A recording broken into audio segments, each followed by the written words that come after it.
आज हम लोग मौलिक अधिकारों के बारे में अध्ययन करेंगे। मौलिक अधिकारों को इंग्लिश में क्या बोलते हैं?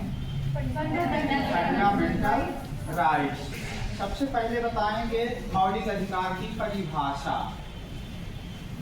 मौलिक अधिकार वो अधिकार होते हैं जो व्यक्ति को के जीवन के लिए मूलभूत तथा अनिवार्य होने के कारण संविधान के द्वारा नागरिकों को प्रदान किए गए हैं और साथ ही व्यक्ति के इन अधिकारों में राज्य के द्वारा भी हस्तक्षेप नहीं किया जा सकता। भारतीय संविधान के किस भाग में मौलिक अधिकारों का वर्णन है? भाग 3 में। अनुच्छेद बताइए। 12 से 35। अनुच्छेद 12 से 35। किस देश के संविधान से मौलिक अधिकार प्रेरित हैं? संयुक्त राज्य अमेरिका। संयुक्त राज्य अमेरिका। मूल संविधान में जब संविधान लागू हुआ था 26 जनवरी 1950, उस स्थिति को बोलेंगे मूल संविधान। तो मूल संविधान में कितने मौलिक अधिकारों का जिक्र किया गया था? 7 मौलिक अधिकार थे। 7वां किस अधिकार को हटा दिया गया? संपत्ति के अधिकार। संपत्ति के अधिकार को किस संविधान संशोधन के द्वारा हटाया गया? 44वें संविधान संशोधन 1978 द्वारा। वर्तमान में किस प्रकार का अधिकार है? संपत्ति का अधिकार कानूनी या विधिक अधिकार है। और संविधान के किस अनुच्छेद में रखा गया है? ले जाके 300 का एक उप अनुच्छेद 300A और संविधान है भाग 12। वर्तमान में नागरिकों को कितने मौलिक अधिकार प्रदान किए गए हैं? 6 मौलिक अधिकार। पहले नंबर पे बताइए। समानता का अधिकार। दूसरा स्वतंत्रता का अधिकार। स्वतंत्रता का अधिकार। तीसरा शोषण के विरुद्ध अधिकार। शोषण के विरुद्ध अधिकार। चौथा धार्मिक स्वतंत्रता का अधिकार। धार्मिक स्वतंत्रता का अधिकार। 5वां संस्कृति एवं शिक्षा संबंधी अधिकार। संस्कृति एवं शिक्षा संबंधी अधिकार। और 6वां संवैधानिक उपचारों का अधिकार। संवैधानिक उपचारों का अधिकार। बहुत बढ़िया। अनुच्छेद बताएंगे। समानता का अधिकार कहाँ से कहाँ तक है? 14 से 18 तक। फिर है स्वतंत्रता का अधिकार। अनुच्छेद 19 से 22 तक। शोषण के विरुद्ध अधिकार 23 एवं 24 में। धार्मिक स्वतंत्रता का अधिकार 25 से 28 तक। संस्कृति एवं शिक्षा संबंधी अधिकार 29 से 30। 29 से 30। और संवैधानिक उपचारों का अधिकार 31 से 32। अनुच्छेद 32 में।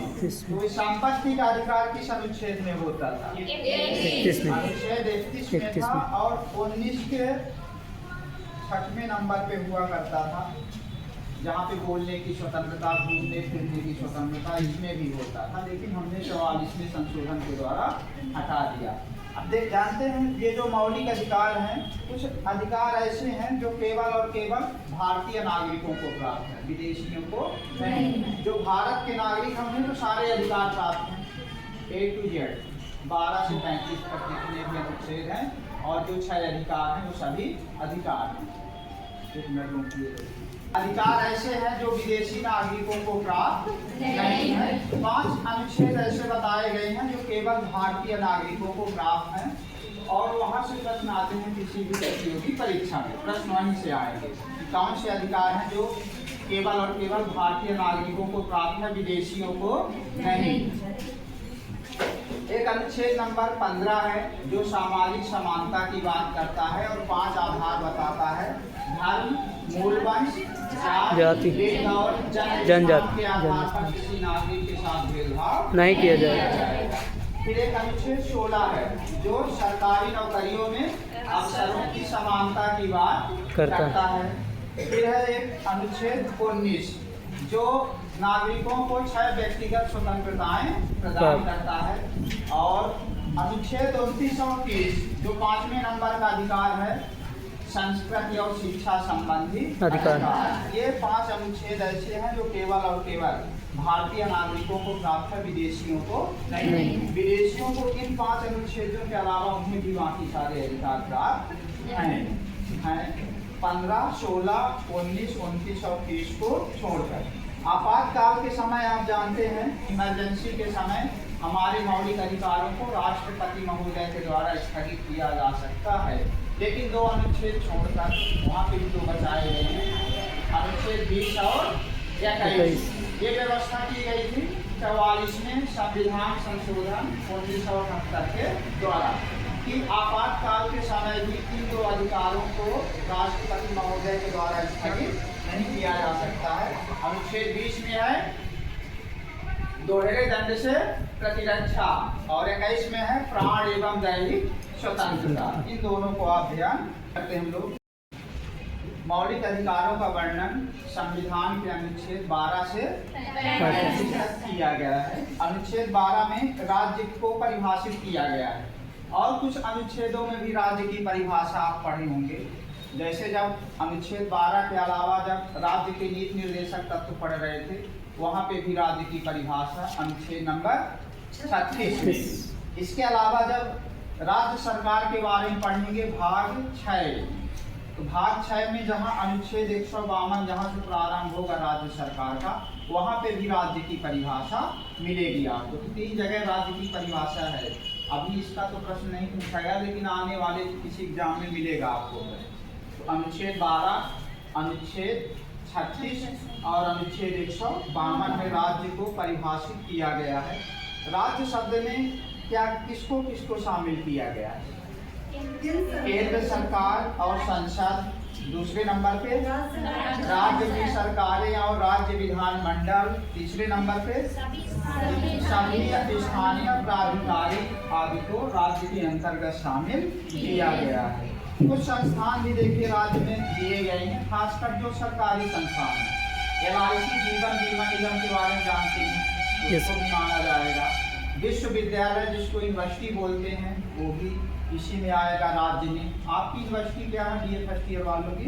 महाविद्यालय शंभुनाथ। अच्छा, विश्वविद्यालय शंभुनाथ विश्वविद्यालय शहडोल। ये भी किसका हिस्सा है? राज्य का हिस्सा है। फिर और कुछ संस्थान दिए हुए हैं, जैसे QPSC, MPPSC, ये सब राज्य के अंतर्गत आएंगे ये संस्थान। फिर अनुच्छेद 13 बताइए। राज्य के द्वारा कोई ऐसी विधियां नहीं बनाई जाएगी जो मौलिक अधिकारों को कम करे या मौलिक अधिकारों को छीने या मौलिक अधिकारों को समाप्त करे। और जो मूल अधिकारों से असंगत विधियां या कानून बनेंगे वो सब क्या होंगे? विधि द्वारा शून्य, वो लागू नहीं होंगे। आगे जाएंगे तो पहले नंबर पे अधिकार आता है समानता का अधिकार, अनुच्छेद 14 से 18 तक। अनुच्छेद 14 में बताइए सबसे पहले विधि के समक्ष समानता, और एक शब्द दिया गया है विधियों का समान संरक्षण। विधि के समक्ष समानता शब्द लिया गया है ब्रिटेन से, और विधियों का समान संरक्षण शब्द लिया गया है अमेरिका के संविधान से। और जिसका मतलब है कि प्रत्येक व्यक्ति विधि या कानून के सामने एक समान है, चाहे कोई एक अमीर हो चाहे कोई गरीब हो। अनुच्छेद 15 में सामाजिक समानता की बात की गई है। 5 आधार बताए गए हैं जिनके आधार पे राज्य के द्वारा भेदभाव नागरिकों के साथ नहीं किया जाएगा। पहला आधार है धर्म, दूसरे नंबर पे वंश, तीसरा जाति, जन्म स्थान। इन 5 आधारों पर नागरिकों के साथ भेदभाव नहीं किया जाएगा। लेकिन साथ में ये भी कहा गया आगे चल के कि राज्य के द्वारा महिलाओं और बालकों के लिए कोई विशेष प्रावधान किए जा सकते हैं। अनुच्छेद नंबर 16 बताइए। सरकारी नौकरियों में अवसर की समानता। ये जो 5 आधार थे, एक आधार और जुड़ जाता है यहाँ पे खुदभाव, धर्म, मूलवंश, जाति, लिंग और जन्म स्थान। इन आधार पे किसी नागरिक को अयोग्य नहीं ठहराया जाएगा। अगला है 17 नंबर पे बताइए। अस्पृश्यता या छुआछूत का अंत किया गया है। और यदि कोई भी व्यक्ति अस्पृश्यता या छुआछूत को बढ़ावा देता है तो और एक प्रकार से अपराध दंडनीय अपराध घोषित किया गया है। अस्पृश्यता को बढ़ावा देने का मतलब है आप कर रहे हैं क्राइम, क्राइम यानी अपराध, और अपराध करने की क्या मिलेगी? सजा। और एक अधिनियम भी देखिए पारित किया गया है छुआछूत को रोकने के लिए। अस्पृश्यता अपराध अधिनियम 1955 था, जिसका नाम बदल के कर दिया गया था सिविल अधिकार संरक्षण अधिनियम 1955, और जिसमें प्रावधान था कि यदि कोई भी व्यक्ति छुआछूत को बढ़ावा देता है तो मिनिमम 1 महीने से लेकर 6 महीने की सजा का प्रावधान है वहाँ पे। अगला अनुच्छेद 18 है। 18 में बताइए उपाधियों का अंत। साथ में कहा गया कि राज्य के द्वारा सेना और शिक्षा के क्षेत्र को छोड़कर अन्य किसी क्षेत्र में कोई उपाधि प्रदान नहीं करेगा।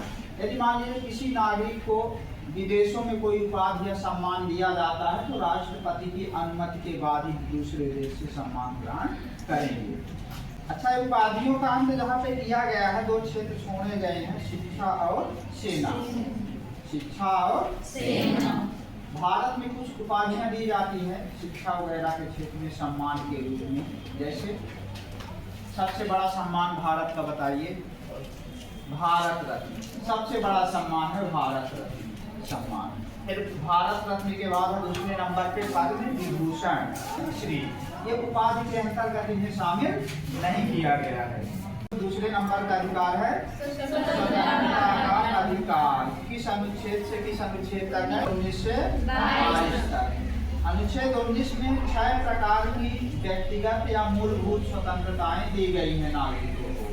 19 में पहले नंबर पे बोलने की स्वतंत्रता या विचारों को अभिव्यक्ति की स्वतंत्रता। ये जो बोलने की स्वतंत्रता है या विचारों की अभिव्यक्ति की स्वतंत्रता है वो 19(1)(a) में है। और इसी में प्रेस या मीडिया, जानते हैं आप लोग, न्यूज़पेपर, न्यूज़ चैनल है ना, पत्रकार वगैरह, ये सब जो भी कार्य करते हैं इनको यही से अधिकार मिलता है, बोलने का अधिकार। दूसरे नंबर पे सम्मेलन करने की स्वतंत्रता। तीसरा संगठन बनाने की स्वतंत्रता। चौथा घूमने फिरने की स्वतंत्रता। पांचवा निवास करने की स्वतंत्रता। और छठवां मनपसंद के रोजगार, व्यवसाय एवं पेशा चुनने की स्वतंत्रता। ये जो सम्मेलन वगैरह करने की स्वतंत्रता है, तो आपको शांति व्यवस्था बनाए रखना है, सदाचार बनाए रखना है, और बिना अस्त्र शस्त्र, बिना हथियारों के सम्मेलन वगैरह करना, शांतिपूर्वक नहीं है। फिर आता है अनुच्छेद 20 में बताइए अपराधों के दोष सिद्ध के संबंध में संरक्षण। अर्थात जिन व्यक्तियों या जिन पर किसी अपराध करने का आरोप लगाया गया है उन्हें भी 3 प्रकार के संरक्षण दिए गए। पहला संरक्षण बताइए? जब तक आप किसी कानून का उल्लंघन नहीं करेंगे तब तक आप अपराधी नहीं ठहराए जाएंगे, आपके कार्य को अपराध घोषित नहीं किया जाएगा। दूसरे नंबर पे एक अपराध के लिए एक ही बार दंड दिया जाएगा, सजा मिलेगी, यानी एक अपराध के लिए सजा। तीसरे नंबर पे स्वयं के खिलाफ या गवाही देने के लिए बात नहीं किया जाएगा। ये है अनुच्छेद 20। अब आते हैं अनुच्छेद 21 नंबर पे 21। बताइए किससे संबंधित है? एवं दैहिक स्वतंत्रता। प्राण कहाँ होते हैं? हमारे शरीर के अंदर। इसके यानी यहीं पे जीवन जीने का जो अधिकार है अनुच्छेद 21 में है। और इसमें कहा गया है 21 में कि किसी भी व्यक्ति को उसके प्राण एवं दैहिक स्वतंत्रता से एक प्रक्रिया बताई गई है। प्रक्रिया का नाम बताइए? विधि द्वारा स्थापित प्रक्रिया के अनुसार ही वंचित किया जाएगा, अन्यथा नहीं। ये विधि द्वारा स्थापित प्रक्रिया किस देश के संविधान से लिया गया? जापान देश के संविधान से। विधि द्वारा स्थापित प्रक्रिया का यहाँ पे मतलब है कि तो भले ही कोई व्यक्ति अपराधी है या भले ही आतंकवादी है, प्राकृतिक न्याय ये कहता है कि उसे भी अपना बचाव का मौका मिलना चाहिए, बचाव के अवसर मिलने चाहिए। प्रॉपर कोर्ट के द्वारा उसे भी अपना पक्ष रखने का मौका दिया जाएगा। अनुच्छेद 21A में एक अधिकार जोड़ा गया है, शिक्षा का अधिकार, राइट टू एजुकेशन। किस संविधान संशोधन के द्वारा शिक्षा का अधिकार जोड़ा गया? 86वें संविधान संशोधन 2002 में। बहुत बढ़िया। किस उम्र के बच्चों के लिए है? 6 से 14 वर्ष। 6 से 14 वर्ष की आयु के बच्चों के लिए है निःशुल्क एवं अनिवार्य शिक्षा।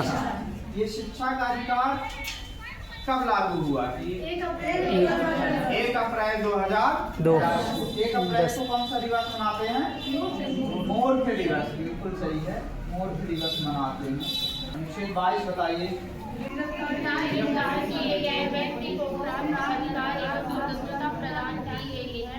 गिरफ्तार किए गए व्यक्तियों के अधिकार और स्वतंत्रता, यानी किसी व्यक्ति को गिरफ्तार किया जाता है, उस गिरफ्तार होने वाले व्यक्ति को 3 प्रकार की स्वतंत्रता है। पहले नंबर पे गिरफ्तारी का अधिकार, दूसरा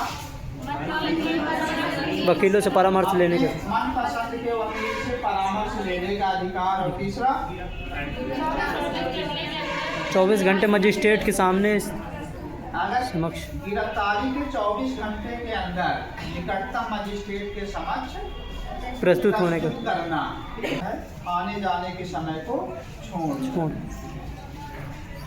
आने जाने का समय इसमें काम नहीं किया जाएगा। ये था आपका स्वतंत्रता का अधिकार। तीसरे नंबर पे अधिकार है शोषण के विरुद्ध अधिकार। अनुच्छेद कौन से हैं?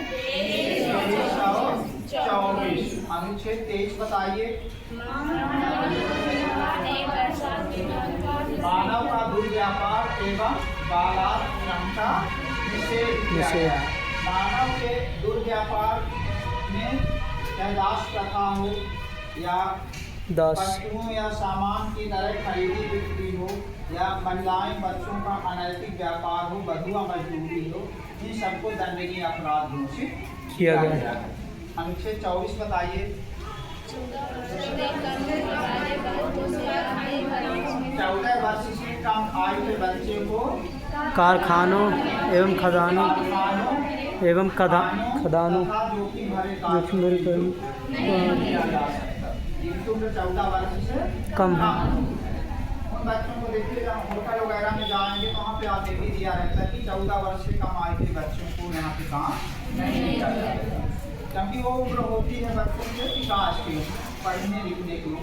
और जो 6 से 14 वर्ष की आयु के बच्चों को लिए दिया गया शिक्षा का अधिकार, यानी जीवन जीने के लिए 3 मूलभूत आवश्यकताएं हैं, रोटी, कपड़ा और मकान। लेकिन अच्छा जीवन जीना है तो शिक्षा भी होनी चाहिए। अच्छी शिक्षा हो, गुणवत्तापूर्ण, अच्छा पर्यावरण भी चाहिए, अच्छा भोजन भी चाहिए जिससे हम तंदुरुस्त रह सकें। कुछ रोटी खाए तो मटरे और लकड़ी सूझे जाए, इसलिए डाइट भी मेंटेन करना। अच्छा जीवन तब ना कहलाएगा। फिर 4 नंबर का अधिकार, धार्मिक स्वतंत्रता का अधिकार। अनुच्छेद 25 से 28 पे है धार्मिक स्वतंत्रता का अधिकार। अनुच्छेद 25 बताइए। प्रत्येक व्यक्ति को किसी भी धर्म को मनाने या उसका पालन पोषण करने एवं उसके प्रचार प्रसार की स्वतंत्रता प्रदान की गई है। कोई भी व्यक्ति कोई भी धर्म को मान सकता है, उसका पालन पोषण कर सकता है, उसका प्रसार कर सकता है।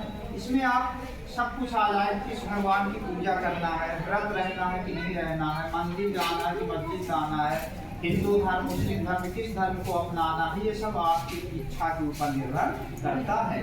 जबरदस्ती नहीं किया जाएगा आपके साथ इन मामलों में। तो इसी में देखिए, जो सिख धर्म वाले होते हैं उनके धर्म में पगड़ी बांधना और कटारी रखने का अधिकार है, वो इसी में शामिल किया गया है। अक्सर इनसे प्रश्न पूछा जाता है। अनुच्छेद 25 में उन्हें हेलमेट लगाने से भी छूट दी गई है, क्योंकि उनकी पगड़ी का साइज बहुत बड़ा रहता है, हेलमेट नहीं पहन पाएंगे। अपने धर्म के पालन के समय हो, उन्हें पुलिस के द्वारा नहीं गिरफ्तार किया जाएगा, ना ही पकड़ा जाएगा, क्योंकि वो अपने धर्म का पालन कर रहे हैं। तो यहीं से प्रश्न पूछा जाता है कि सिखों को कृपाण धारण करना, कृपाण यानी कटारी रखते हैं छोटी सी, और पगड़ी पहनना, इन सबकी छूट यही अनुच्छेद 25 में ही है। अनुच्छेद 26 बताइए। धार्मिक कार्यों के प्रबंध की स्वतंत्रता। अब देखिए, धार्मिक कार्य के लिए उन्हें संस्थाओं की स्थापना करनी पड़ेगी, मूर्ति गिरानी पड़ेगी, मंदिर मस्जिद बनवाने पड़ेंगे, भूमि चाहिए, है ना। ये सारे अधिकार इनको यहीं से मिलते हैं अनुच्छेद 26। धार्मिक कार्यों के प्रबंध की स्वतंत्रता, जितना भी मैनेजमेंट है ये सब यहीं से मिलेगा। अनुच्छेद 27 बताइए। करों के संदाय से स्वतंत्रता है, यानी धर्म के नाम पे आपसे कोई जबरदस्ती टैक्स नहीं वसूला जाएगा। धर्म के नाम से आपसे चंदा लिया जाता है, वो आपकी इच्छा के ऊपर निर्भर है। स्वेच्छा से आपकी इच्छा 10 रुपये, 50 रुपये, 100 रुपये, 2000 रुपये, जितनी इच्छा आप उतना दान दे सकते हैं, लेकिन जबरदस्ती नहीं किया जाएगा कि नहीं आप 5000 रुपये देना ही पड़ेगा। अभी राम मंदिर बना है, आप जानते हैं, राम मंदिर में जो भक्तगण थे, जितनी इच्छा थी इसकी, किसी की इच्छा थी 200, 500, 1000 रुपये देने की, जितना दिया। कुछ लोगों ने लाखों रुपए दिया, कुछ लोगों ने करोड़ों रुपए दिए, तो यह स्वेच्छा के ऊपर था। कुछ लोगों ने भी नहीं दिया, स्वेच्छा है आपकी तो ठीक है, यदि आप सक्षम है तो दान दीजिए जितना देना है, लेकिन जबरदस्ती नहीं किया जाएगा कि आपको 5000 जबरदस्ती देने ही पड़ेगी। यही हो गया करों के समुदाय से स्वतंत्रता। और अनुच्छेद 28 में बताइए। सरकारी शिक्षण संस्थान है, सरकार के फंड से जो भी शिक्षण संस्थान, चाहे स्कूल है, चाहे कॉलेज है, या कोई भी संस्थाएं चल रही हैं, वहाँ पे धार्मिक शिक्षा नहीं दी जाएगी। इसमें दिया साफ साफ लाइन कि राज्य निधि से पूर्णतः पोषित शिक्षण संस्थाओं में धार्मिक शिक्षा दिए जाने का निषेध किया गया है। धार्मिक शिक्षा देने के लिए आपको बाध्य नहीं किया जाएगा कि आपको ये शिक्षा लेनी, आपको ये पढ़ना ही पड़ेगा, ऐसा नहीं है धर्म के मामले में। अगला है 5वें नंबर का अधिकार, संस्कृत एवं शिक्षा संबंधी अधिकार। पहले नंबर पे कौन सा अधिकार था? समानता का अधिकार, अनुच्छेद 14 से 18। दूसरा अधिकार स्वतंत्रता का अधिकार, अनुच्छेद 19 से 22। तीसरा अधिकार शोषण के विरुद्ध अधिकार, अनुच्छेद 23 और 24। चौथा अधिकार धार्मिक स्वतंत्रता का अधिकार, अनुच्छेद 25 से 28 तक। अब 5वें अधिकार की बारी है। 5वां अधिकार है सांस्कृतिक एवं शिक्षा संबंधी अधिकार। एवं शिक्षा संबंधी अधिकार। यहाँ पे अल्पसंख्यक वर्गों के हितों का संरक्षण के लिए 2 अधिकार दिए गए हैं, अनुच्छेद 29 और 30। जब आप पढ़ रहे थे कि कुछ अधिकार ऐसे हैं जो केवल भारतीय नागरिकों को है, विदेशियों को नहीं, विदेशी नागरिकों को नहीं है। वहाँ पे आपने देखा था अनुच्छेद 15, 16, अनुच्छेद 19 और 29 और 30। ये 29, 30 ये 5वें नंबर का जो अधिकार है, ये केवल और केवल 5 ऐसे अनुच्छेद हैं जो केवल भारतीय नागरिकों को है। अनुच्छेद 29 में बताइए।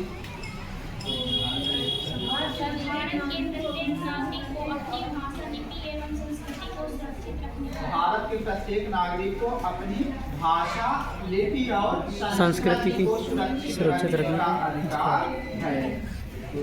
और अनुच्छेद 30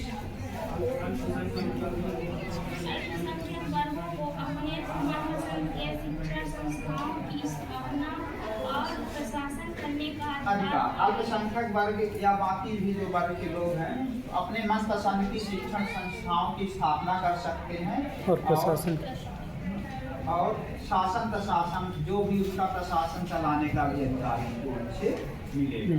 अनुच्छेद 31 जानते ही हैं, संपत्ति के अधिकार को हटा दिया गया है। 6वें नंबर का अधिकार है संवैधानिक उपचारों का अधिकार।